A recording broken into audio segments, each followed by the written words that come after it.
अस्सलामुअलैकुम, आप देख रहे हैं प्रोग्राम खबर ये है। मैं हूं शाजिया ज़िशान। प्रोग्राम में मेरे साथ हैं सईद काजी और इस्लामाबाद से हमारे साथ हैं रऊफ क्लासर साहब। नाजरीन, वज़ीर आज़म नवाज शरीफ आज कराची पहुंच रहे हैं इस बात का जायजा लेने के किस तरह कराची की रौनकें बहाल हों।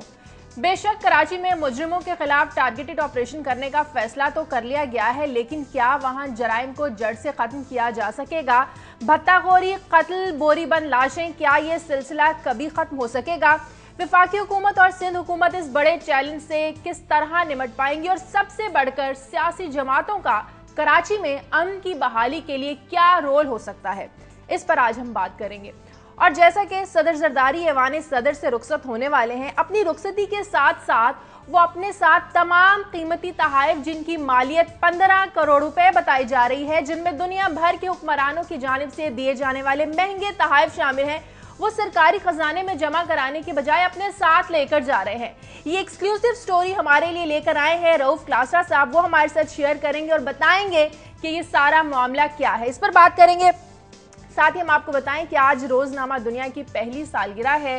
रोजनामा दुनिया को पहला 1 साल कामयाबी का सफर मुकम्मल करने पर मुबारकबाद हो। मेहनत सबकी है इस कामयाब सफर में जिन लोगों ने रोजनामा दुनिया का साथ दिया। लेकिन इसके साथ साथ रऊफ क्लासर साहब की जो एक्सक्लूसिव स्टोरीज थी उन्होंने रोजनामा दुनिया को 4 चांद लगाए। किस तरह ये 1 साल का सफर रहा, आज हम इस पर भी बात करेंगे। इन तमाम खबरों पर बात करने से पहले क्लासर साहब और काजी साहब से रोजाना की तरह आज की खबरें आपके साथ शेयर करेंगे। जी काजी साहब। शाजी, चूँकि कराची का आप जिक्र कर रही हैं और कल वहाँ पे मीटिंग भी, कैबिनेट मीटिंग भी होनी है वहाँ पे, तो इस ज़मन में एक इंडिपेंडेंट में सर्वे आया है। इंडिपेंडेंट एक अहम अखबार है यूके का। उसमें उन्होंने बहुत से लोगों और बड़े लोगों से भी बात की है, मगर कुछ वो आम आदमी की जो उन्होंने राय ली है वो हम आज शेयर करेंगे कि चलें, हम बड़े लोगों की तो बातें बड़े दिनों से सुन रहे हैं और उनका काम भी देख रहे हैं। ये कराची उन्हीं का बनाया हुआ है जो आज बना है, तो आम लोग जो वहाँ बसने वाले हैं, जो लुट रहे हैं, वो क्या कहते हैं, इस पर मैं बात करूँगा। और फिर दूसरी भी कम अहम स्टोरी नहीं है। हमने अभी जो सर्कुलर डेट 480 अरब रुपए और 500 अरब रुपए के करीब दिया था, एक बार फिर ये अफरीद सर उठा रहा है और 1.5-2 महीनों में ये 100 अरब से बढ़ गया है। और फिर इसके साथ जोड़ के देखेंगे कि जो हमने वसूलियाँ करनी थी और जो हम इसको बड़ा एफिशिएंट करना चाहते थे इस सेक्टर को, हम देखेंगे कि जुलाई 2013 की वसूलियों में बड़ी ड्राप आई और जो लाइन लॉसेस भी बढ़े और जो वसूलियाँ हैं वो ड्रास्टिकली गिरी हैं हमारी पावर सेक्टर में। तो फिर ये क्या, फिर हम रो रहे होंगे 4-6 महीने बाद, 1 साल में फिर 500 अरब रुपया बन जाएगा, तो क्या कहानी है। और बिजली महंगी हो रही है, ये आपको पता ही है। और आखिर में कसूर से हमारे नुमाइंदा एक हमें खबर बताएंगे कि ये किस तरह भांजों ने अपने मामू को 10 साल कैद रखा जायदाद की लालच में, वो कैसे आज़ाद हुए, इस पर बात करेंगे। ठीक है, क्लासर साहब के पास चलते हैं। जी क्लासर साहब। जी शाहजा, ये मेन स्टोरी तो जो एक्सक्लूसिव स्टोरी है मेरा ख्याल है वो तो आपने बता दी है। उसकी डिटेल्स हम आपके साथ शेयर करेंगे कि जरदारी साहब को इन 5 सालों में क्या कुछ मिला है, उनकी क्या वैल्यू थी और वो कितना कुछ वो अब अपने साथ ऐवान सदर से लेके जा रहे हैं। इसकी डिटेल तो हम अभी बताएंगे थोड़ी देर में। जो आज की जो ये अहम स्टोरी कराची से जुड़ी रिलेटेड है, आपको आज हम उसकी अंदरूनी स्टोरी बताएंगे कि कराची ऑपरेशन के हवाले से हुकूमत का क्या लाहे अमल है और जो इनको ब्रीफिंग दी जानी है वहाँ पे कराची में, उसमें क्या क्या मेन पॉइंट्स हैं दहशतगर्दों के खिलाफ, सियासी पार्टीज़ के खिलाफ। तो अंदर की कुछ ये चीज़ें हैं जो कराची ऑपरेशन के हवाले से आपके साथ वो शेयर करेंगे। और कल हमने यहाँ पे एक स्टोरी की थी पॉली क्लिनिक की, जो हॉस्पिटल है यहाँ इस्लामाबाद में। उस स्टोरी के आने के बाद कल यहाँ इस्लामाबाद में बहुत बड़ी हलचल मची है, लोगों के बड़े फोन्स भी आए हैं। इस पे कुछ यहाँ स्टैंडिंग कमेटीज़ के ये चेयरमैन हैं, उन्होंने यहाँ पे एक्टिविटी दिखाई है और कुछ इदारे हैं वो हरकत में हैं। और आज हम फिर अपने रिपोर्टर शहजाद अनवर फरूकी को लाइन पे लेंगे और वो फॉलोअप देंगे, जो फॉलोअप मेरा ख्याल है उससे ज़्यादा खौफनाक है जो हमने कल स्टोरी दी थी। तो ये कुछ वो चीज़ें हैं हम आपके साथ आज ये शेयर करेंगे प्रोग्राम में। ठीक है क्लासर साहब, कराची की सूरत हाल पर ही पहले बात कर लेते हैं। हमारी मेन स्टोरी है कराची के जो हालात हैं, इनसे निपटने के लिए टारगेटेड ऑपरेशन का भी फैसला कर लिया गया। आज वज़ीर आज़म साहब भी कराची जा रहे हैं। अगले चंद रोज आप क्या समझते हैं कराची के लिए कितने अहम है? ये तो एक तरह की ये शाहजहाँ हाइप तो बहुत क्रिएट की जा रही है और अच्छी खासी हाइप क्रिएट की जा रही है। इसका ये फ़ायदा भी हो सकता है, इस हाइप का ये नुकसान भी हो सकता है मेरा ख्याल है। एक आपने लोगों की तवक्कुआत का लेवल बहुत बुलंद कर दिया कि अब हर कोई आप कराची ऑपरेशन की बात कर रहा है। अगर रही सही कसर थी तो कल स्पीकर कौमी असम्बली एजाज सादिक साहब ने पूरी कर दी। उनका कहना था कि अगले 2-3 दिन बहुत अहम है। इसका जो मैं समझता हूँ 2 इम्पैक्ट होते हैं। एक तो दहशत गर्दों के लिए बड़ा स्ट्रांग मैसेज आता है कि हुकूमत नाउ इट्स मीन्स बिजनेस का अब कुछ ना कुछ करने वाली है। लोगों की तवक्कुआत ये बढ़ जाती हैं, वो समझते हैं कि अब हुकूमत है कि ऑन ग्राउंड अगले 2-4 दिनों में कुछ ना कुछ ऐसा होगा कि कराची भी ठीक हो जाएगा और सिचुएशन भी ठीक हो जाएगी। इसके फायदे भी हो सकते हैं, लेकिन इसका नुकसान ये हो सकता है। जो मेरी कुछ अपने ज़राए से बात हुई है, वो कहते हैं कि ये ऑपरेशन इतना आसान भी नहीं है और इतना ज़्यादा क्विक भी नहीं होगा, इसमें टाइम भी लगेगा और इसको फेजेज में भी किया जाएगा। लिहाजा मेरा ख्याल है हुकूमत को कहीं ना कहीं में इसके दरमियान एक बैलेंस स्ट्राइक करने की ज़रूरत है। ना बहुत ज़्यादा हाइप क्रिएट कर दी जाए कि लोग फिर कहेंगे देखें जी वही वाली बात कि आप तो बड़े दावे करते थे, अब देखें अब आपसे चंद टेररिस्ट हैं वो नहीं संभाले जा रहे, पहले आपसे तालिबान नहीं संभाले जाते थे, अब आपसे कराची में कोई दहशतगर्द है वो नहीं संभाले जाते। बल्कि एक और कल मूव चली है वज़ीर आज़म हाउस से, तो मुझे भी एक उस पर टेलीफोन आया था, तो वो ये चाह रहे थे कि कुछ इस्लामाबाद के सहाफ़ी जो हैं इनको भी साथ ले जाया जाए कराची, और जो कराची में वहाँ पे कबीना का इजलास होना है या मीटिंग होनी, उनके साथ इनको भी रखा जाए, इनको भी ब्रीफिंग दी जाए। तो मैंने तो उनको यही उनको मशवरा दिया, वो अगरचे यहाँ पे मानने वाले अपने अपने उनकी नस्वाबदीद होती है, मैंने कहा जी हमारे साथ इंटरेक्शन तो आपका रहता है इस्लामाबाद में, वज़ीर आज़म साहब का, सदर का, या जितने भी यहाँ पे हाई प्रोफाइल लोग हैं, बेहतर होगा कराची के जर्नलिस्ट हैं जो वहाँ पे हर वक्त इस सिचुएशन को फेस करते हैं, वो बेहतर जानते हैं। आप उनको साथ लेकर चलें, उन्हीं से बात करें, आप उनको ब्रीफिंग दें, उनको सवाल जवाब जो हैं आप उनके साथ आपका इंटरेक्शन ज़्यादा होना चाहिए। इस्लामाबाद से आप जहाज़ में भर के कोई 8-10 मेरे जैसे और दूसरे साथी लेकर भी गए तो इससे कोई आयत सच आपको इतना बड़ा फ़ायदा नहीं होने वाला। जो कराची के अपना लोग हैं, कराची का अपना जो जर्नलिस्ट है उसके साथ बैठे, वो आपको बेहतर आपको इन्फॉर्मेशन दे सकते हैं। इसलिए मैंने तो उन्हें यही कहा, मैं मुझे इस्लामाबाद में रहने दें और मेरी जगह बेहतर होगा कोई वहाँ से कराची से ज्यादा जो लोग हैं ग्राउंड रियलिटीज कराची के साफी बता सकते हैं, वो शायद इस्लामाबाद के साफी नहीं शेयर कर सकते। हाँ, उनका ये भी कहना था, लास्टली उनका ये भी कहना था कि हमने कराची के भी कुछ मतलब अच्छे खासे 30-32 जर्नलिस्ट को बुलाया हुआ है ब्रीफिंग के लिए, तो हम चाहते हैं इस्लामाबाद से भी जाएं। तो मैंने कहा कि आप उनको वहाँ पे ब्रीफिंग दें। इस्लामाबाद के जर्नलिस्ट जब कल परसों वापस आ जाएंगे, एक इंटरेक्शन आप उनके साथ यहाँ पे वज़ीर आज़म हाउस में बाद में रख लीजिएगा आप। ठीक है, कायद साहब, टारगेटेड ऑपरेशन की जो कमान है सूबाई हुकूमत के हवाले कर दी है। सूबाई हुकूमत इस काबिल है? पिछले 5 साल भी तो यही सूबाई हुकूमत थी। देखें साहब, सूबाई ज़ाहिर है अभी ये फैसला, अगर तो फ़ौज भेजने का फैसला होता तो फिर मामलात मुख्तलिफ होते, लेकिन अगर आप अभी इसी कॉन्स्टिट्यूशनल स्ट्रक्चर में रह के, वो भी खैर कॉन्स्टिट्यूशनली आप फ़ौज को बुला सकते हैं, और अब वैसे भी रेंजर जो है वो पैरामिलिट्री बैकअप के तौर पर तो रखा गया है। लेकिन बात यह है कि देखें, बात ये जो क्लासर साहब करें वो बड़ी अहम है, ज़रा मैं उस पर और थोड़ा सा एम्फेसाइज कर दूँ। 3 बड़े बड़े इश्यूज थे जब ये इलेक्शन हुआ। एक बिजली का इशू था, ठीक है, एक कराची के अमन का इशू था, प्राइसेस का इशू था, या रोजगार का इशू था। ये तमाम वो इश्यूज हैं जिस पे लोग वॉच कर रहे हैं। अभी ठीक है, वो क्लासर साहब कहते हैं हनीमून पीरियड का टाइम है या नहीं है, 90 दिन तो गुजर गए, 100 दिन गुजरने वाले हैं या गुजर गए हैं मेरे ख्याल में। अगर मैं अच्छा, तो अब बात ये है कि अब ये चैलेंज आपके सामने है, ये हमने चैलेंज आपका देख लिया बिजली का, आपने हमें 5 साल का बता दिया कि जी अब आप हमें ये बता रहे हैं कि ये कितने सालों में आप ठीक करेंगे। देखिए ना, ये सारे कौमी फरीजे हैं जो एक जो रूलिंग जो क्लास होती है या जो हुक्मरान होते हैं उन्होंने पूरे करने होते हैं। अगर आप अमन व अमान फराहम करना और जो आपके स्ट्रेटेजिक एसेट्स हैं उनकी फराहमी को आपने इंश्योर करना ताकि एक अमन व अमान है, तो यही आपके काम है। अब ये काम, अब देखें ना, अभी अच्छी बातें बड़ी देर नहीं चल सकेंगी। देखें जी, हम आपके साथ बड़ा सच बोल रहे हैं, हम आपके साथ झूठ नहीं बोल रहे। ओ भाई, हमारा काम करें, हमारे साथ झूठ बोल लें मगर हमारा काम कर दें, हमें रोजगार दे दें, भले झूठ, हमें क्या लगे आपके सच और झूठ को मैं क्या करूं। अगर आपने इतना तल्ख ही सच बोलना है हमारे साथ, जो 65 वर्षों से लोग हमारे साथ बोल रहे हैं, तो ना बोलें। तो मेरे ख्याल में ये एक अनदर चैलेंज है। पिछला जो चैलेंज था बिजली का, वो उस पे हम तो अब चलें देखते हैं। मुझे ब्रेक लेनी है, ब्रेक के बाद वापस आएंगे तो बात करेंगे क्या हुकूमत कराची के हालात को जो चैलेंज है से निपट पाएगी। एक ब्रेक के बाद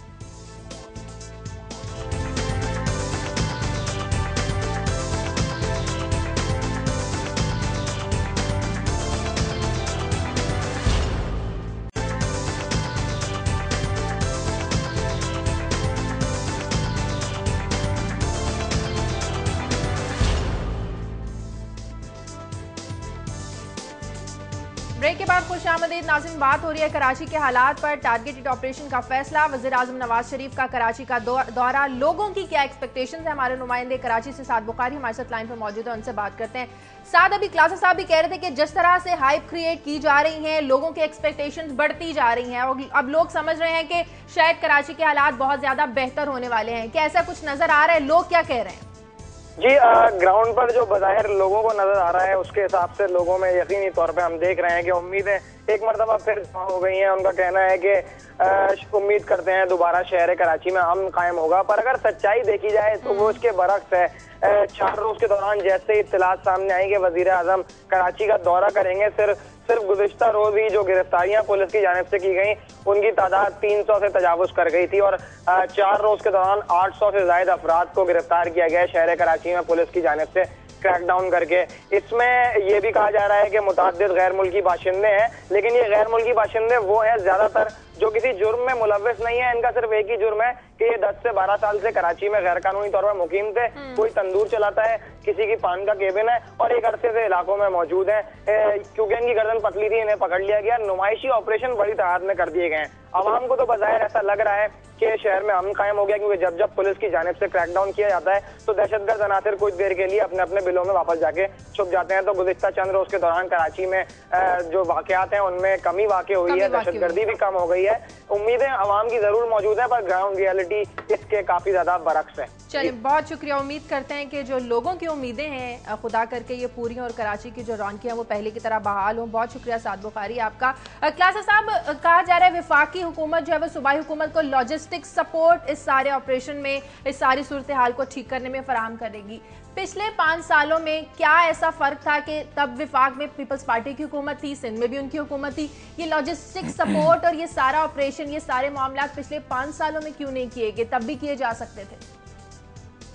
शाहजा, ये बहुत बड़ा अहम सवाल है और पीपल्स पार्टी को इसका जवाब देना चाहिए कि बात तो वही है, पीपल्स पार्टी की हुकूमत के गए हुए 3 महीने हुए हैं। अगर आज वो इस पे राजी हो गए हैं कि वफाकी हुकूमत जो है वो वहाँ पे बैठ के अपना इजलास करे, स्टेप्स ले और उसके साथ फौज की, आपकी रेंजर्स की और तीनों की तीनों मिलिट्री इंटेलिजेंस जो है उनकी सपोर्ट ले, वहाँ पे CID के लिए या आपकी मकामी जितनी भी फोर्स है उनकी सपोर्ट ले, तो ये सारी जो फोर्सेज हैं ये तो ऑलरेडी पीपल्स पार्टी की ये डिस्पोजल पे थी। पीपल्स पार्टी ये भी नहीं कह सकती थी कि सेंटर में किसी और की हुकूमत थी, सूबे में हम थे, लिहाजा में आके सपोर्ट नहीं मिल रही। अब इस पर बहुत सारे ये अहम सवाल पैदा होते हैं। रात में भी मैं किसी चैनल पर देख रहा था, एक वहाँ पे एक अहम ताजर थे कराची के, वो ये कह रहे थे कि हमने बार बार वहाँ पे वज़ीर आला से मिलने की कोशिश की कि हमें भत्ते की पर्चियाँ आ रही हैं, हमें भत्ता हमसे मांगा जा रहा है, और वज़ीर आला कैम अली शाह ने उन्हें टाइम ही नहीं दिया कराची के ताजरों को मिलने के लिए ताकि वो उनको बता सकें।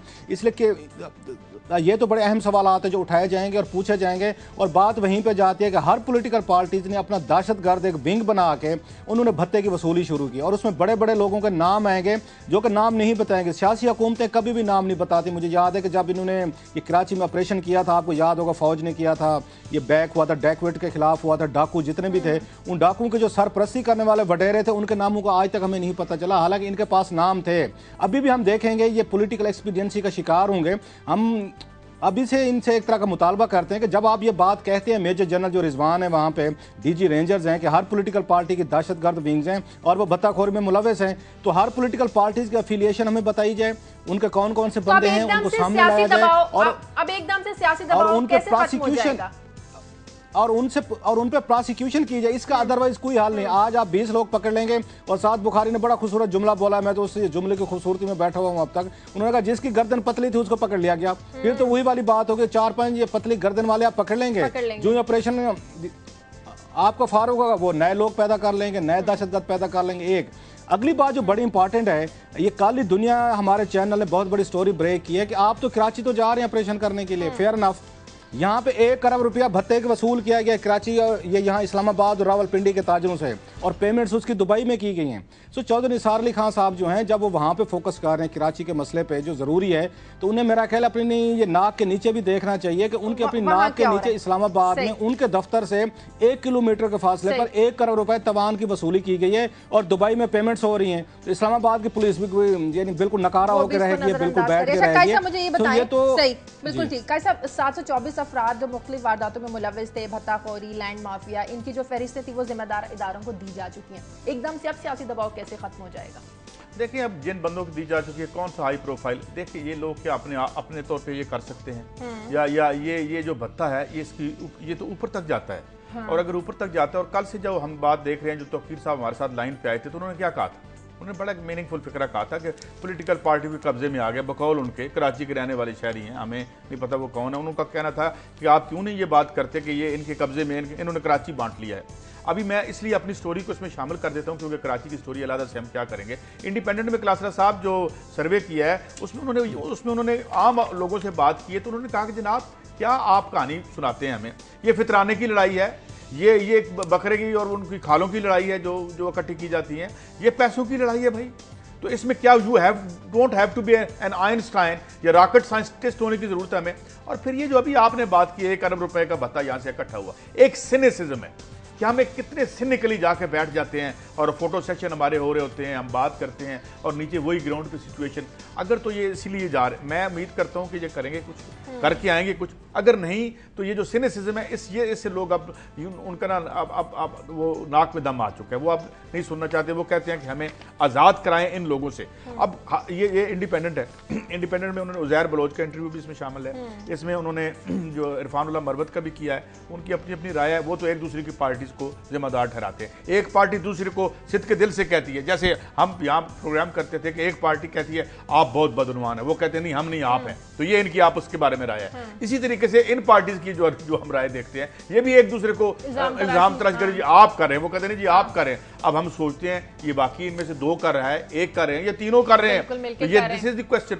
नो, अब ये बात है कि अगर एक डीजी रेंजर्स ये कह रहे हैं तो फिर तो मैं कल भी बात कर चुका हूं कि वो तो पार्टी डिसबैन हो जानी चाहिए, कि जो ये तो आईन इजाजत नहीं देता ना कि आप पॉलिटिकल पार्टी इलेक्शन लड़ने के लिए होती है या फितराने लेने के लिए होती है या चंदे लेने के लिए होती है। और फिर जो वही तौकीर साहब की बात मैं दोबारा कोट करता हूँ कि 80 से ये शुरू हुआ है काम, 80 से चंदे के नाम पे जो है वो भत्ता हो रहा है। और ये लड़के, मैं अपनी स्टोरी क्योंकि इसी में शामिल कर चुका हूँ, तो वो उसमें वो साहब कहते हैं जी मैं 5,000 रुपया, 2 मुख्तलिफ 5,000 रुपया 2 मुख्तलिफ जो पार्टियों के मेरे पास लोग आए थे, उन्होंने पार्टियों का नाम नहीं छापा इन्होंने, लेकिन पॉलिटिकल पार्टीज का नाम लिया। तो वो कहते हैं जी हमने दोनों को 5,000 दे के जान छुड़वाई। फिर उससे सवाल किया गया कि आपने पुलिस से क्यों नहीं कहा?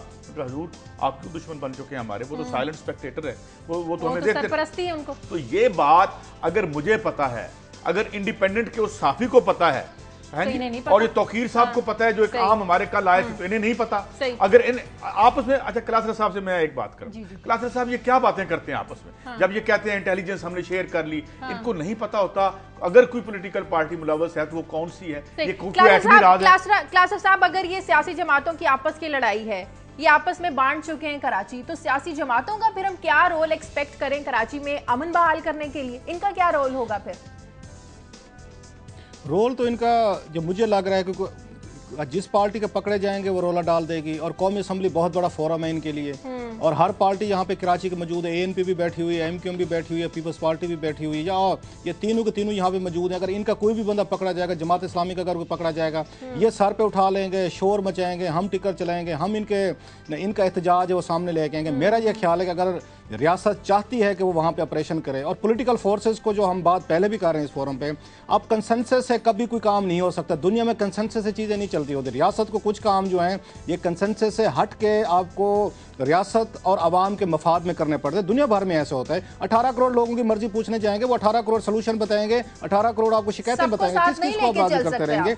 आप नहीं चल सकते, एक बात। दूसरी बात यह है कि जो लोग ऑपरेशन कर रहे हैं उनकी कितनी साख है, उनकी कितनी क्रेडिबिलिटी है कि वो जो कुछ करेंगे लोग कहेंगे कि अगर वो हमारे लोग भी पकड़े हैं तो ठीक पकड़े होंगे। इसलिए ऑपरेशन के लिए बड़ा जरूरी है कि जो पुलिस ऑफिसर वहां पे हों, या रेंजर्स का जो अमला आप आगे लेके जा रहे हैं, और या आर्मी आप बैकअप पे रख रहे हैं, उनकी इतनी क्रेडिबिलिटी हो कि लोग उन पे सवालात ना उठा सकें। और थोड़ा सा इनको भी देखना पड़ेगा कि एक तरह का आपने वहां पे जो टारगेटेड ऑपरेशन की बात कर रहे हैं, अभी तक इसके खतोखाल सामने अगरचे नहीं है कि टारगेटेड से इनकी क्या मुराद है। जो मेरी इन्फॉर्मेशन है, वही जो बात आप भी कह रही थी, इनकी फरिश्तें दहशतगर्दों को तैयार कर ली गई हैं, जो एरियाज हैं वो आइडेंटिफाई कर लिया गए हैं, इनको फेस पे रेंजर्स और पुलिस को इस्तेमाल किया जाएगा। लेकिन आर्मी को भी हाई अलर्ट पे रखा जा रहा है, आर्मी पीछे बैठ के फुल सपोर्ट देगी, और कहीं भी जरूरत पड़ सकती है इनको आर्मी की, तो आर्मी के दस्ते भी वहां पे ये मुजस्सर होंगे। लेकिन एक बात जिसका खौफ ये खुद भी इजहार कर रहे हैं, जो मेरी कल 2-4 सोर्सेज से बात हुई है, कि अभी से बहुत सारे लोग जो हैं शायद अंडरग्राउंड चले जाएंगे, वो प्रॉपर तरीके से सामने नहीं आ सकेंगे। यहाँ पे इंटेलिजेंस नेटवर्क का काम आएगा। इंटेलिजेंस नेटवर्क हम बहुत सारी तनकीद भी करते रहते हैं इसी शो में, लेकिन हमने पिछले 2-3 दिनों में देखा है कि पाकिस्तान का इंटेलिजेंस नेटवर्क कुछ बेहतर हुआ है, उन्होंने डिलीवर किया है। मसलन अब डेरा गाजी डेरा इस्माइल खान जेल ब्रेक हुआ था, इनकी वहां पे बिल्कुल परफेक्ट इन्होंने इन्फॉर्मेशन दी थी कि वहां पे कुछ होने वाला है। अभी हमने बाराखाऊ में देखा है 130 किलोग्राम बारूद जो पकड़ा गया है, वो भी एग्जैक्ट वहां पे इंटेलिजेंस हमारे सेक्टर की तरफ से इंफॉर्मेशन आई थी और ठीक इंफॉर्मेशन थी। हमें इस तरह की इंफॉर्मेशन की जरूरत है। और कराची के हवाले से अब ज्यादा मेरा ख्याल है आपको जो लोकल नेटवर्क है इंफॉर्मेशन का, इंटेलिजेंस का, उसका सबसे बड़ा अहम रोल होगा। बिल्कुल उसका सबसे बड़ा अहम रोल होगा। और जो मैनुअल इंफॉर्मेशन है, इस हाइप का क्लासेस साहब कुछ फायदा हुआ ना हो, एक फायदा जरूर हुआ है, जैसे साद बुखारी भी बता रहे थे कि जराइम की शरह कुछ कम हो गई है वहाँ पर। हाँ, कोई 1-2 दिन के लिए कम होती है, कहीं से इशारे आते हैं और पीछे धागे खींच दिए जाते हैं। मगर मैं यहाँ इफ्तिखार आरफ साहब के, मुझे चूंकि बड़ा हैवी कर देते हैं आप सारे माहौल को, तो मैं 2 शेर क्लास साहब आपसे शेयर करना चाहता हूं कि सभी को मसलिहत कोशी हुनर लगने लगी है, सरों पर अब गुबार राह गुजर शायद ना आए, और कफस में आबो दाने की फरावानी बहुत है, असीरों को ख्याले बालों पर शायद ना आए। ये जो मसलिहत है ना कि ये इसको हाथ डालेंगे तो ये हो जाएगा, उसको हाथ डालेंगे तो अगर इन्होंने हाथ ना डाला बिग फिश को तो फिर तो मामला टाइम टाइम फिश होगा, और फिर हम ये कहने में हक बजानब होंगे कि ये बड़ी मायूसी हुई। और हाँ, अगर इन्होंने कराची ठीक कर लिया तो शायद हम भूल जाएं बिजली के बाद में हमारे साथ क्या हुआ था। ठीक है, बिल्कुल, और उम्मीद यही करते हैं कि कराची के हालात इंशाल्लाह जरूर बेहतर होंगे। मुझे एक ब्रेक लेनी है, ब्रेक के बाद वापस आएंगे, कुछ मजीद खबरें भी आपके साथ शेयर करेंगे।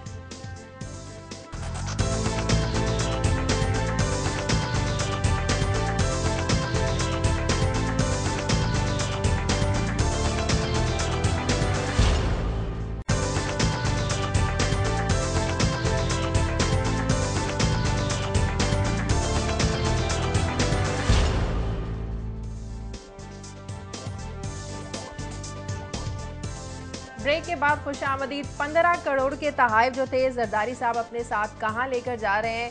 क्लास साहब, अंदरूनी मामला है क्या? किसकी तरफ से मिले तहाइफ? और बैरूनी तौर पर इसका तरीकाकार होता क्या है? बैरूनी ममालिक के जो सुदूर हैं वो क्या करते हैं?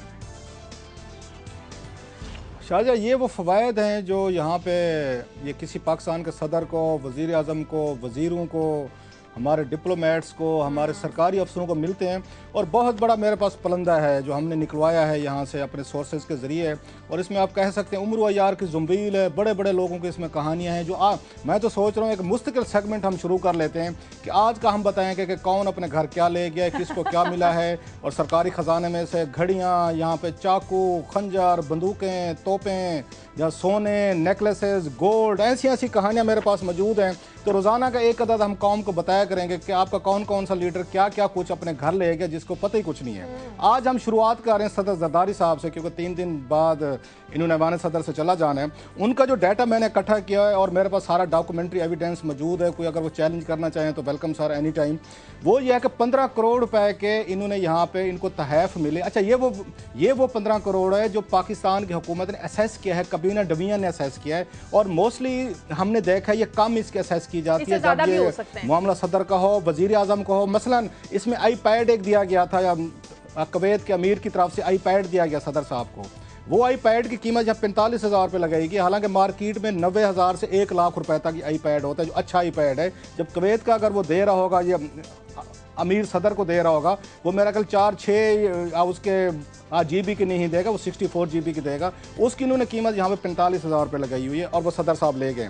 इसमें डिटेल्स बड़ी इंटरेस्टिंग है, लिहाजा जो टोटल इसकी वैल्यू बनती है 15 करोड़ रुपए के इनको मिले हैं, यहाँ पे ये गिफ्ट मिले हैं सदर साहब को। और 15 करोड़ में से वो 2 करोड़ रुपए की उन्होंने पेमेंट की है जो कानून के तहत उनको मिल सकती है। इसमें एक बात बता दूं कि पाकिस्तान का कानून ये कहता है कि आपको जो चीज़ गिफ्ट के तौर पर मिलती है 10% आप उसका अदा करके आप बाकी की आप 90% अपने घर लेके जा सकते हैं। हम जनाब मुशर्रफ साहब की बताएंगे, शौकत अजीज़ हैं, दूसरे वज़ीर आज़म बाद में हम आएंगे, इवन नवाज शरीफ साहब, शहबाज शरीफ साहब, उनकी भी बड़ी कहानियाँ इनमें मौजूद हैं, वो बात की कहानियाँ हैं। इन पे आते हैं जो टोटल इन्होंने इनके एसेट यहाँ से लेके गए हैं वो 15 करोड़ के हैं, उसके अगेंस्ट 2 करोड़ रुपए के सदर जरदारी साहब ने पेमेंट की है। इसमें चीज़ें बड़ी बड़ी इंटरेस्टिंग हैं जो सदर साहब लेके जा रहे हैं और ऐवान सदर से मुंतकिली हो रही है। एक तो 3 इनको गाड़ियाँ मिली हैं, मर्सिडीज़ हैं, उसमें BMWs हैं, जिनकी करोड़ जो है वो 12 करोड़ से ज़्यादा मालियात की तो सिर्फ 3 गाड़ियाँ दी गई हैं। और काजी साहब, आपकी तवज्जो के लिए जो कर्नल कज़ाफ़ी साहब थे उन्होंने भी सदर साहब को एक यहाँ पे मर्सिडीज़ अपने इसे मरने से पहले तोहफे में दी थी। ऐसे UAE के शेख थे, उन्होंने तोहफे में दी थी। इंटरेस्टिंगली मैं आपको जल्दी से बता दूँ जाऊँ कि इनको क्या कहते हैं। इनको खंजर मिले हैं सर, इनको सदर साहब को, इनको तलवारें मिली हैं, इनको सोने के सिक्के मिले हैं सर। इसके बाद इनको घड़ियां बेतहाशा मिली हैं सदर साहब को, वो अपने साथ लेके गए हैं। अच्छा, सबसे बड़ी जो इंटरेस्टिंग चीज़ है, इनको बराक ओबामा साहब ने जब ये अमेरिका गए थे, एक वहाँ पे उन्होंने ग्लास का प्याला पेश किया गया जिसकी कीमत पाकिस्तान में 7,000 रुपये लगाई गई है। अब इससे अंदाज़ा कर लें, अगर सदर ओबामा ने 7,000 रुपये का इनको गिफ्ट दिया था। मेन हमने देखा अफगानिस्तान के सदर की तरफ से इनको मिले हैं, इनको जर्मन ये आते रहे उनकी तरफ से मिले हैं। अच्छा, सबसे बड़ी जो इंटरेस्टिंग चीज़ मेरे लिए इंट्रीगिंग भी है, सऊदी अरेबिया ने, जो मेरे पास लिस्ट मौजूद है जो बाद में हम शेयर करेंगे, उन्होंने शौकत अजीज़ को, उन्होंने जनरल मुशर्रफ को, जमाली को, चौधरी शुजात को या दूसरे वज़ीर आज़म को नेकलेसेस दिए, उन्होंने सोने के गिफ्ट दिए, उन्होंने हार दिए, उन्होंने पता नहीं क्या कुछ गोल्ड दिया। 70-80 लाख रुपए का एक दफ़ा तोहफा देते थे। उन्होंने सदर साहब को सिर्फ एक उन्होंने घड़ी दी जिसकी 50,000 रुपये मालियात है, इसलिए सऊदी अरेबिया ने एज सच इनको कोई बड़ा तोहफा नहीं दिया। इसके बाद पिस्तौल दिए गए हैं इनको, लाखों रुपए की एक वहाँ पे गन दी गई है जो बहरीन के सदर ने इनको पेश की है। और साथ में आपको इनकी जो और डिटेल्स मैं बताता जाऊँ, ऐसे जर्मन के वज़ीर ख़ारजा आए थे, उन्होंने एक इनको पेन दिया था जिसकी कीमत 50,000 रुपये थी। फिलिपाइन के वज़ीर आए थे, 24,000 रुपये का निकल सुगार लेके आए थे। अच्छा, इटली के आए थे, सदर आए थे, उन्होंने सिल्वर फ्रूट बास्केट दी थी जिसकी कीमत 17,000 रुपये थी। अच्छा, ऐसे श्रीलंकन पार्लियामेंट की तरफ से कॉन्फ्लेक्स दिए गए थे, महंगे तरीन 17,000 रुपये के वो थे।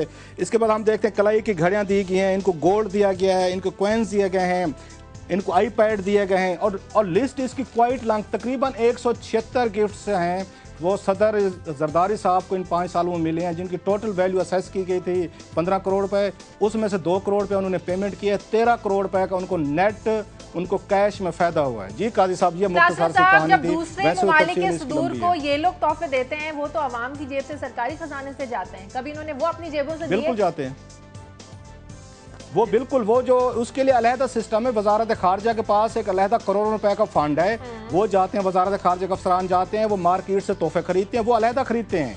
वो जो खरीदते हैं वो आवाम की जेबों से ये खरीदते हैं, जो इनको मिलते हैं, इनको तोहफे मिलते हैं, ये 10% करके तमाम ब्यूरोक्रेसी खुद ले जाती है। आपके वजीर ले जाते हैं, हमारे फौजी अफसर ले जाते हैं, डिप्लोमेट ले जाते हैं, आपके वजीर आज़म, और ऐसी ऐसी फरिश्ते हम आपके सामने लाएंगे और तोहफों को डिटेल बताएंगे कि आप हैरान हो जाएंगे। काजी साहब, एक छोटा सा मुझे याद आ गया, जो पाकिस्तान के सबसे अमीर तरीन वजीर आज़म थे शौकत अजीज़ साहब, उनके 7 अरब रुपए के डिक्लेयर्ड एसेट थे यहाँ पे, उनकी इसमें डिटेल मौजूद है। उसमें वो ये कहते हैं कि जब लेडी डियाना आई थी पाकिस्तान, उन्होंने आके जब मिसेज शौकत अजीज को 300 रुपए का उन्होंने hand bag ladies hand bag दिया था। तो मैंने उसको मजाक में दोस्त को कहा, मैं लगता जी 300 रुपए का, आप तो खुद अभी लंदन से हो के हैं शाहजिया, तो मैंने हंसते हुए कहा, मैं लगता है वहां पे वो जो 1 पाउंड शॉप है लंदन में, तो लेडी जी 1 पाउंड फिश वाले लेडी चार्लेस जो हैं वो जाके 1 पाउंड शॉप से ले आई थी मिसेस शौकत अजीज के लिए 300 रुपए का। ऐसे हमने देखा है, वो वहां पे गए, नेपाल गए थे ये शौकत अजीज साहब, उन्होंने उनको इंतहाई खूबसूरत कीमती उन्होंने वो दिया स्कार्फ दिए 2। आपको पता है उसकी क्या कीमत लगाई गई यहाँ पे कैबिनेट में? 25 रुपए। एक बात तो आप 25 रुपए का स्कार्फ। एक बात तो अप्रिशिएट करें कि ये जुल्फ़िकार अली भुट्टो जो इस पार्टी के चेयरमैन थे, इनसे पहले या बिलावल भुट्टो साहब से पहले, वो तो यहाँ से मौत लेके गए थे और उन्होंने जो अपने कुछ वक्त गुजारा था।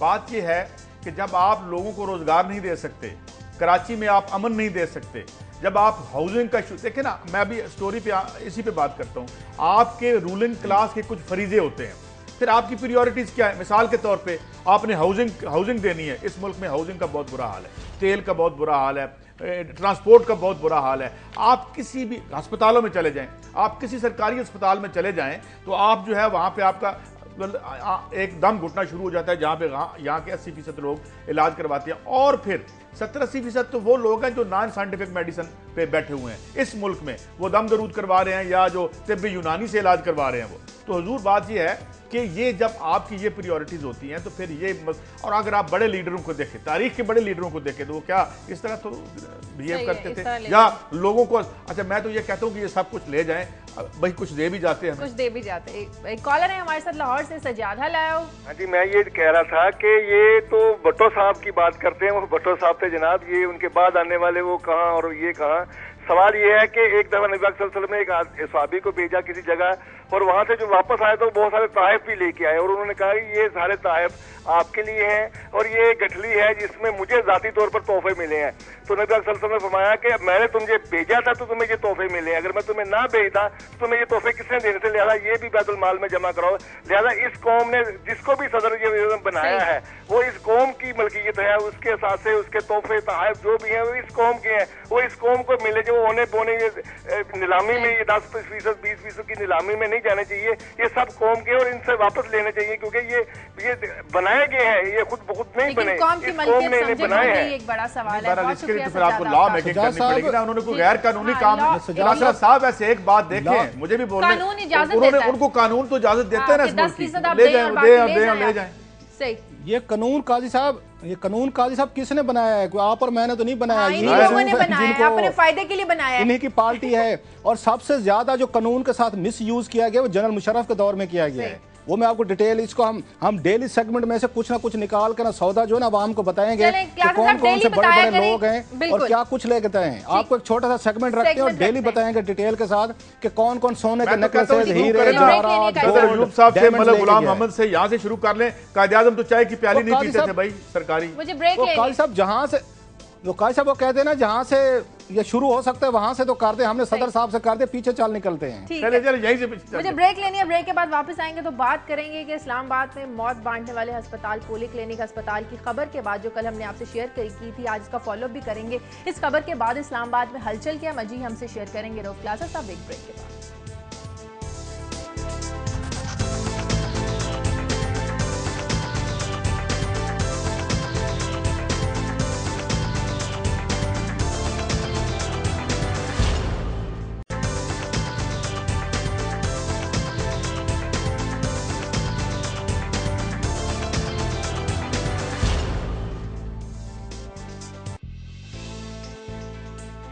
ब्रेक के बाद खुश आमदीद जी का सब क्या खबर है आपके पास? शादिया, एक बहुत ही शोर था कि हमने इतने पैसे दिए थे उसके सर्कुलर डेट के, वो तो हमने दे दिए। उसके बाद कुछ एक ये भी बात आई कि कुछ बेहतर हुई है सूरत हाल, फिर अब दोबारा से लोड शेडिंग शुरू हो गई। मगर जो सबसे जो एक अलार्मिंग बात है वो ये कि पिछले 2 महीनों में एज ऑफ 28 अगस्त तक की मैं फिगर दे रहा हूँ, इसमें फिर 90 बिलियन रुपीज़ जो हैं वो हमारा सर्कुलर डेट इकट्ठा हो गया। और अगर हम बीच के ये 8-10 दिन और डाल लें तो इसका मतलब 100 बिलियन के हम यानी क्रॉस कर चुके हैं। तो एक तो ये कि इसका मतलब है कि ये हमारे साथ रहेगा। और इसमें जो साथ नैरेटिव आ रहा है वो ये आ रहा है कि बहुत सी चीज़ें एड्रेस करने की ज़रूरत है। अच्छा, अब इसमें साथ ही खबर अगर आप जोड़ कर देखें कि जुलाई के जो फिगर बिल कलेक्शन के जो हैं उसमें पिछले साल की निस्बत पिछले साल 93.7% वसूली हुई थी, इस साल 65% से कुछ थोड़ी सी ज़्यादा हुई है। तो आपकी वसूलियाँ इधर वो भी नहीं इम्प्रूव हो रही। लाइन लॉसेज जो एक हैं वो 20% पे खड़े हैं। उसको जो और वो जो आपने जो आउटस्टैंडिंग आपके बिल थे जो लेने हैं नैब से और सरकारी इदारों से, वो भी वहीं के वहीं हैं। जो चोरी का मामला था उसमें भी अभी FIA और ये घूम तो रहे हैं, मगर हमने नहीं देखा कि बहुत बड़ी आपने कोई नेट की हो फिश। अगर तो ये ऐसे चलना है तो 5 साल क्या 50 सालों में भी ये जो है ना, क्योंकि हमारे साथ 2 वादे कर रखे हैं इन्होंने। एक वादा ये कि 2018 में बिजली की लोड शेडिंग खत्म हो जाएगी और इसकी जो कास्ट है वो कम हो जाएगी। तो इस तरह से तो कास्ट हमें कम होती नजर नहीं आती। और मैं फिर बार बार कहता हूं कि आपको इसकी कास्ट के बारे में जिस वक्त तक आप एक फोरेंसिक ऑडिट नहीं करवाते कि ये है कितने की, यानी अव्वल तो पहली बात तो ये कि जो 18 घंटे की या 12 घंटे की लोड शेडिंग है उसमें 30-40% तो वैसी बिजली का बिल कम आना चाहिए। इस महीने जो बिजली के बिल आ रहे हैं वो होश रुबा हैं, ये बता रहे हैं लोग। और साथ लोड शेडिंग भी हो रही है। और ये इस तरह से अगर मैनेज हो रहा है तो मेरे ख्याल में आई सीरियसली डाउट के 5 सालों में ये ठीक हो सकेगा। चला क्लासा साहब से कमेंट लेने से। जी क्लासा साहब, ये बात तो काजी साहब की ठीक है, मुझे तो नहीं लग रहा ये चीज़ें इनसे संभल पा रही हैं। और जैसे ये डेट इनकी एक्सटेंड हो रही है, अब फिर हमें बताया जा रहा है कि ये सर्कुलर डेट जो है वो ये 100 अरब 100 अरब से बढ़ गया है। जो मेन सवाल है जिसका कोई हमें जवाब नहीं दिया जा रहा, और इवन कौमी असम्बली में भी वहाँ पे ये शेख रशीद साहब ने सवाल उठाया था, ये 500 अरब रुपया आपने कहाँ से निकाल के कैसे दिया है ये कोई नहीं बता रहा, ये मिस्ट्री है। इसमें पूरे पाकिस्तान को नहीं पता कि 500 अरब रुपया आया कहाँ से है, ये कहाँ से आपने इधर उधर से इसको शिफ्ट किया है, वो कौन से बैंक हैं जिनसे लोन लिया गया, वो किसका बैंक है, आपके वो कितने करीबी लोग हैं जिनके बैंक से ये लोन लेके इन्होंने वहाँ पे पैसे अदा किए हैं, और किस रेट्स पे बैंकों से कर्जा लिया गया है और किस कीमत पे लिया गया। काजी साहब, ये मेरा ख्याल है ज्यादा अहम सवाल है। आपके सवाल तो अपनी जगह पर वैलिड है, उनका पॉइंट है, लेकिन ये कौम को नहीं बता रहे कि ये 500 अरब रुपया कहाँ से आया है। इस पे किसी बात मेरा ख्याल मेहनत और काम करने वाले आप और मैं मिलकर काम करते हैं। ठीक है, आगे बढ़ते हैं। क्लासा साहब, कल बड़ी अहम स्टोरी की थी कि पोली क्लिनिक अस्पताल का जो वेस्टेज का धुआं किस तरह से वहाँ लोगों के लिए कैंसर और दूसरी बीमारियों का सबब बन रहा है। क्या हलचल हो रही है इस्लामाबाद में? क्या पोली क्लिनिक अस्पताल की इंतजामिया हरकत में आई है? इंतजामिया तो कभी हरकत में नहीं आती होती। वो हमारे जो रिपोर्टर शहजाद अनवर फारूकी में बड़ी ज़बरदस्त स्टोरी लाए थे। उसके बाद जब कल हमने उनका यहाँ पे उसको टीवी पे हमने आके एक्सप्लेन किया तो पूरे इस्लामाबाद में एक पैनिक लाइक सिचुएशन हुई है और बहुत सारे लोगों के टेलीफोन्स भी आए हैं। इवन मुझे बताया गया कि सेनेट के स्टैंडिंग कमेटीज़ के कुछ जो लोग हैं वो एक्टिव हुए हैं। उन्होंने कुछ लेटर्स लिखे हैं। इनको हॉस्पिटल एडमिनिस्ट्रेशन को कहा गया कि हमें पूरी डिटेल रिपोर्ट दी जाए। और सबसे ज़्यादा जो बात की है कल शहजाद अनवर फारूकी ने, जो यहाँ पे DG एनवायरमेंटल प्रोटेक्शन एजेंसी हैं, उनसे बात की। उन्होंने बड़े खौफनाक किस्म के इंकशाफात किए। मेरा ख्याल शहजाद हमारे साथ लाइन पे हैं। शहजाद से खुद ही पूछ लेते हैं कि उनका क्या फॉलो अप है, कल क्या बातचीत हुई है उनके कुछ लोगों से। जी शहजाद, आप डिस्कशन सुन रहे हैं, किस तरह के इंकशाफात किए हैं कल? जी, इस हवाले से शाजिया मैं आपको ये बता दूं कि कल जब ये खबर टीवी पे नशर हुई तो उसके बाद लोगों का कालों का और उनका एक कंसर्न था इस हवाले से। और ख़ास तौर पे शायरा दस्तूर पर जितने सरकारी दफातर हैं उनके अफसरान और मुलाजमीन और G6 और G7 के एरियाज के जो लोग हैं बिलखुसूस जो बिल्कुल साथ हैं, उनके बड़े तवातर से इस हवाले से इंक्वायरीज वो उनकी आती रही और वो इस हवाले से पूछते रहे। तो director general environment protection Asif Shuja Khan से मैंने कल बात की इस हवाले से कि उन्होंने मुझे ये बात बताकर चौंका दिया कि उनके हिसाब से इस्लामाबाद के जो सरकारी हॉस्पिटल हैं, पेम्स और पोली क्लिनिक, दोनों के पास अपना जो अस्पताली फुजला है उसको तलब करने का कोई निज़ाम नहीं है और उनका निज़ाम इस काबिल नहीं है कि ये लोकली इस्लामाबाद में इसको ट्रीट कर सकें। और उनकी इतला के मुताबिक ये जो अस्पताली फुजला है ये रावलपिंडी में जो इंसिनरेट करने के लिए ले जाया जाता है। जब उनको बताया गया कि सूरत हाल ये है कि ये जो नाकस और मतरूक किस्म के इंसिनरेटर जो हैं वो ना सिर्फ काम कर रहे हैं बल्कि वो लोगों में मौत की बीमारियां बांट रहे हैं, तो वो इस पर हैरान हो गए और उन्होंने वादा किया कि वो इस हवाले से कार्रवाई करेंगे और उनकी खसूसी कमेटी जो है और एक टीम जो है वो आज जाएगी और इस हवाले से तमाम सूरत हाल का जायजा लेगी। और कल हमें ये भी बताया गया है कि जो सेक्रेटरी हैं वफाकी मुहतसिब ऑफिस के, उन्होंने भी इस हवाले से नोटिस लिया है और तफसीलात तलब की हैं। ऐवाने बाला जो है पार्लियामेंट का सेनेट, उनकी स्टैंडिंग कमेटी ने इसकी सारी तफसीलात तलब की हैं। कल हम इसी तरह से जो कैद है उसके सेक्रेटरी से रब्ता करने की कोशिश करते रहे ताकि हम इस हवाले से उनका भी मौक़िफ़ जान सकें। तो मालूम हुआ कि शाहजहान शरीफ जो कि वफाकी सेक्रेटरी हैं, उनकी कल रिटायरमेंट का दिन था और वो जा रहे हैं। तो अभी हम इंतजार में हैं कि उनका चार्ज किसी और को मिले तो उसके बाद हम इस पे फर्दर काम कर सकें। बहरहाल हम ये जरूर यकीन दहानी कराना चाहते हैं कि दुनिया जो है वो इस काम को खत्म करवा के और शहजाद एक बात बताएं, आपने DG साहब से ये नहीं पूछा कि उनके पास कोई अपना सिस्टम नहीं है इन चीजों को मॉनिटर करने का, टीम में भेजने का? जब तक टीवी पे खबर नहीं चलेगी, अखबार में स्टोरी आएगी तो वो हैरान होते रहेंगे। मेरे लिए तो ये बड़ी हैरानी की बात है कि वो DG जो वहाँ पे एनवायरमेंट के जिनका काम है कि पूरे शहर को वो देखें, उनको जब तक टीवी पे खबर नहीं आएगी तो वो दफ्तर में बैठे रहते हैं। कोई इन्फॉर्मेशन नहीं है उनके पास, कोई सिस्टम नहीं है, कोई टीम नहीं है। क्लासरा साहब उनके पास टीमें हैं लेकिन वो टीम जो है वो सिर्फ जाती है वहाँ पे जाके पूछती है अस्पताल इंतजामिया से और जो अस्पताल इंतजामिया उनको जवाब देती है वो उसको फेस वैल्यू पे तस्लीम कर लेते हैं। मैं यहाँ पे आपको ये भी बता दूं कि क्लासरा साहब, मैं और आप तो इस्लामाबाद में बैठे हैं और हमारे यहाँ ये हाल है। आप ये सोचिए कि पूरे पाकिस्तान में क्या हाल होगा। मैं इस पे एक बड़े लेवल पे भी काम करने की कोशिश कर रहा हूँ और जहाँ तक मुझे मालूम पड़ा है पाकिस्तान भर में जो अस्पताल हैं उनमें ये जो नाकस और मतरूक किस्म के इंसिनरेटर्स हैं इनके इस्तेमाल करने का तनासब बहुत बड़ा है। और ये जो DG हैं हमारे एनवायरमेंट प्रोटेक्शन के आसिफ शुजा खान, इनसे मैंने वादा लिया है कि ये इस हवाले से हमारे साथ काम करें ताकि ये जो लोगों की जानो माल से खेलने वाला जो सिलसिला है ये बंद हो सके, इनको मंजर आम पर लाया जा सके। बहुत शुक्रिया शहजाद आपका। ये क्रेडिट दुनिया न्यूज को जाता है। दुनिया न्यूज पर क्लासा साहब खबर आई और उस पर मुस्बत जो पेशरफ्त है इसकी तवक्को की जा सकती है। और ये दुनिया की आज सालगिरह के हवाले से जरूरत है क्लासरा साहब, आज दुनिया इस पे फॉलो अप की जरूरत है। जी हाँ, इस पर फॉलो अप करते रहेंगे। क्लासरा साहब कायसा भी जिक्र कर रहे हैं, आज रोजनामा दुनिया की पहली सालगिरह, एक स्पेशल एक पेज आज प्रिंट हुआ है एक्सक्लूसिव स्टोरीज का जो आपने पिछले एक साल के दौरान जो है वो रोजनामा दुनिया को दी। जरा कुछ शेयर कीजिए। मैं पढ़ रही थी कि आपने उसमें लिखा हुआ है कि शेर के मुंह से गोश्त का निवाला छीनने के बराबर होता है किसी भी चैनल या अखबार के लिए एक्सक्लूसिव स्टोरीज निकाल के लाना। तो कितना मुश्किल होता है? कुछ अपना एक्सपीरियंस शेयर कीजिए। ये वाकई लोगों को तो लगता है, हमारे व्यूअर्स को या हमारे पढ़ने वालों को, कि खबर उनके ये सामने आ जाती है। इसके पीछे बहुत बड़ा पूरा एक तो टीम वर्क होता है और प्लस इस्लामाबाद शहर में खबर निकाल के लाना, एक्सक्लूसिव लाना, स्कैंडल्स लाना, ये मेरा ख्याल है वही वाली बात जो मैंने की कि शेर के मुंह से ये बोटी न छीनने वाली बात है कि इंटेलिजेंस एजेंसीज आपको परसू कर रही होती हैं, आपके टेलीफोन आपके टैप किए जाते हैं, आपके मिलने वालों पे आंख रखी जा रही होती है, आपके पीछे सारे के सारे यहाँ पे लोग लगे हुए होते हैं। आप कहीं अच्छा टीवी पे आने का जहाँ पे बहुत ये फायदे हुए हैं काजी साहब को, मुझे या आपको या और बहुत सारे दोस्तों को, सबसे बड़ा नुकसान यह है कि अब आप फील्ड में जा नहीं सकते, किसी से मिल नहीं सकते। अब किसी से मिलने जाते सबको पता होता है कि फलां बंदा फलां से मिलने आया। ये सबसे बड़ा जो हैजर्ड हो रहे हैं मेरे सामने आ रहे हैं कि आप किसी महकमे में डिपार्टमेंट में जाके खबर आप वहाँ से निकालने की पोजीशन में नहीं रहे। अच्छा फिर आपने खबरें निकालनी है कैबिनेट की, ईसीसी की, फिर स्कैंडल्स लेके आने हैं, आपके ऊपर दबाव आते हैं, प्रेशर, सारी चीज़ें आते हैं। लेकिन इवन देन मेरा ख्याल है मैं क्योंकि बाई टेम्परामेंट में रिपोर्टर हूँ, लिहाजा मुझे तो इस ना खेल में बड़ा मज़ा आता है कि उन्होंने हमें खबर नहीं देनी,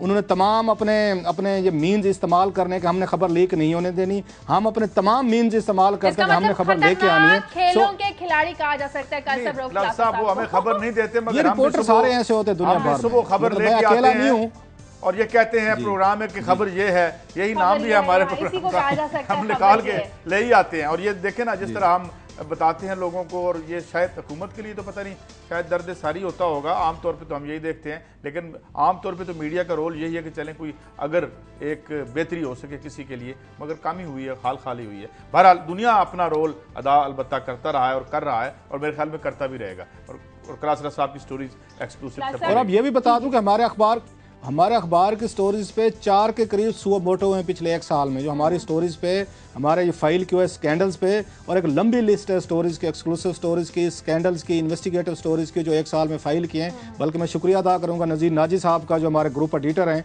आज बाकायदा तौर पर उन्होंने इस बात को अप्रिशिएट भी किया है, अपने कालम में नाजी साहब ने मेंशन भी किया है, और मुझे बड़ा सारा उन्होंने उसमें आखिराज तहसीन पेश किया, जिसका शायद मैं इतना मुस्तक नहीं हूँगा, लेकिन नाजी साहब ने आज खासा कम्प्लीमेंट अपने ये कालम में पेश किया, जो रिपोर्टिंग हमने 1 साल में की है, जो स्टोरीज में लेके आया हूँ, चीज़ें लेके आया हूँ। और मुझे खुशी इस चीज़ की है कि वो कहते हैं ना, ये फनकार को दाद चाहिए होती है, फनकार को और कुछ नहीं चाहिए होता, उसका एप्रिसिएशन दाद चाहिए होता है। दाद मुझे मिल गया, इसलिए मैं तो बड़ा, वो जो खतरात हैं, जो खबर लाने वाला या उसमें डेंजर्स हैं, वो डेंजर्स पीछे चले जाते हैं। आपको दाद मिलती रहे तो मेरा ख्याल फनकार अपना काम करता रहता है। टीम वर्क है, दुआ करते हैं कि दुनिया अखबार जो है वो इसी तरह तरक्की की जो मनाजिल है वो तय करता रहे। बहुत कम देखा जाता है कि बहुत कम अरसे में, खासतौर पर 1 साल का अरसा बहुत कम होता है किसी भी टीवी चैनल और अखबार के लिए कि कामयाबी का सफर इस रेशो से है जो है वो तय करता जाए। बहरहाल हमारी दुआएं रोज़नामा दुनिया और दुनिया टीवी के लिए हैं कि इसी तरह लोगों के लिए जो सच और हकायक पर मबनी जो स्टोरीज़ हैं वो हम आपके लिए लाते रहें बगैर किसी डर और खौफ के। नाज़रीन, हमारे प्रोग्राम का वक्त खत्म हो गया है। प्रोग्राम के लिए आप हमें फीडबैक दीजिए खबर@duniatv.tv पर। कल तक के लिए इजाज़त दीजिए। अल्लाह हाफ़िज़।